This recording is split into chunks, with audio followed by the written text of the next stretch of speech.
Subscribe before you keep watching, because this is the story of an online creator who spent 8 months trying to identify the person harassing him and his friends across a dozen platforms, and what he found when he finally traced the account back to its source. In early 2021, a mid-sized YouTuber named Corey Delgado, who ran a channel covering internet mysteries and viral rabbit holes, started noticing strange comments appearing under nearly every video he posted. Long, rambling accusations claiming he was somehow connected to a defunct video chat website, and to serious criminal activity that had supposedly taken place on it. Corey had never used the site in question and had no idea what the account was talking about. He assumed reasonably that it was a one-off troll and ignored it. It didn't stay a one-off. Over the following weeks, the same account, and then dozens of variations of it under different usernames, began appearing not just on Corey's channel but under the videos and social posts of anyone who so much as replied to one of his tweets. A friend of his, a fellow creator named Priya Anand, made an offhand comment on one of Corey's posts and found herself targeted within hours, tagged in increasingly bizarre threads accusing her of the same vague, serious wrongdoing, despite having no connection to the original claim whatsoever. Blocking the accounts did nothing. New ones simply appeared to replace them, sometimes within minutes. By the summer, Corey and several other creators caught in the same pattern had started quietly comparing notes, and what they found unsettled all of them.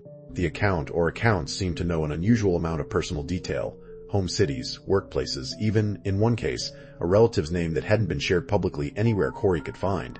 When one of the creators involved, a man who ran a smaller channel named Devon Ruiz, tried to report the harassment to his local police department, he was told there wasn't much they could do about anonymous accounts making unverifiable claims online, especially across platforms based in different countries.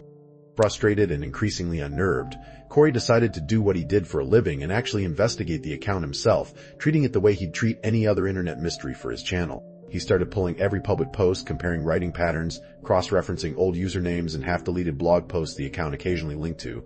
Slowly, a timeline started to take shape. The account's writing style and obsessive posting pattern matched almost exactly with a woman who'd been permanently banned from several now-defunct content platforms years earlier, after a string of harassment complaints from other users on those same sites, stretching back nearly a decade.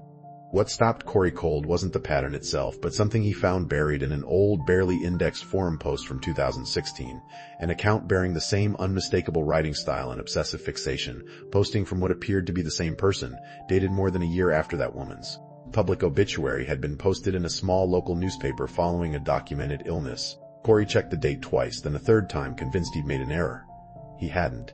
Either the obituary belonged to someone else entirely who happened to share an unusual amount of biographical overlap, or the account harassing him and his friends had, for reasons he still can't explain, continued operating for years under someone else's identity, or with knowledge only the original person should have had.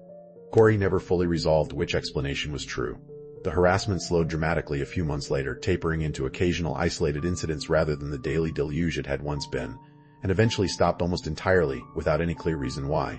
He said since that he still keeps a folder of screenshots and archive posts from that year, unable to bring himself to delete it, unable to fully explain what convinced him to stop looking once he got as close to an answer as he ever would. There's something genuinely unsettling about a story like this. The reminder that the internet can make it disturbingly easy for real harm to follow a person for years under a name that may or may not even belong to the one causing it anymore. Maybe the real lesson here is that documenting patterns of harassment carefully, leaning on real people you trust rather than facing it alone, and knowing when continuing to dig deeper stops being safe and starts being something else, is worth remembering the next time something like this creeps into your own life. If you've ever dealt with a persistent online harasser, tell us how you handled it in the comments.